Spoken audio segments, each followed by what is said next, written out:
இமாமுல் Adam Abu Hanifa அவர்கள் மாபெரும் சட்டமேதை, ஏறத்தாழ 12 லட்சம் மசாயில்கள் சட்டங்களை ஆய்வு செய்த பெருமகன் அவர்கள். ஹஜ்ரத் இமாம் ஜாஃபர் சாதிக் ரலியல்லாஹு அன்ஹு பெருமானாருடைய வழித்தோன்றல், அவங்க கூட போய் 2 வருஷம் இருந்தாங்க.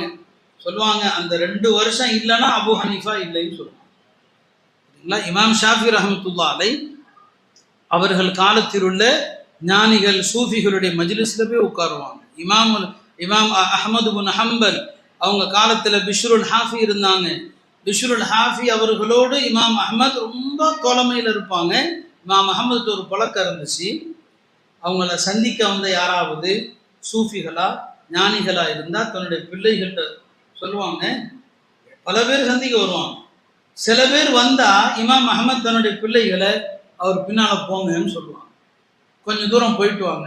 வந்த உடனே அந்த பிள்ளைகள் கேட்பாங்க, யாரோ வர்றாங்க, இவர் வந்தப்போ இவர் கூட போக சொன்னீங்களே, எப்போ அவர் பெரிய சூஃபி ஞானி, பெரிய ஷேഖ്, நீ அவர் பின்னால போறதுனால கூட அல்லாஹ் அவனுடைய உள்ளத்தை தூய்மைப்படுத்தார். இமாம் அஹ்மது பின் ஹம்பல் சொல்லுவாங்க. இந்தியாவுடைய தலை சிறந்த உலக பிரசித்தி பெற்ற அறிஞர் ஹஜ்ரத் மௌலானா அபுல் ஹசன் நத்வி அவங்களும் நபி ஸல்லல்லாஹு அலைஹி வஸல்லம் வழித்தோன்றல் தான். பெரிய உலகம் பூரா அறிமுகமான அறிஞர். எவ்வளவுதான் அறிமுகம் உலகமே போற்றினாலும் அடிக்கடி ராய்ப்பூர் வந்துருவாங்க. ராய்ப்பூர்ல ஷேக் அப்துல் ரஹீம் அவர்கள்ட்ட வந்து அவங்களுடைய கான்கால உட்கார்ந்து சில நாட்கள் எத்திகாஃபில தனிமையில உட்கார்ந்துட்டு தான் போவாங்க.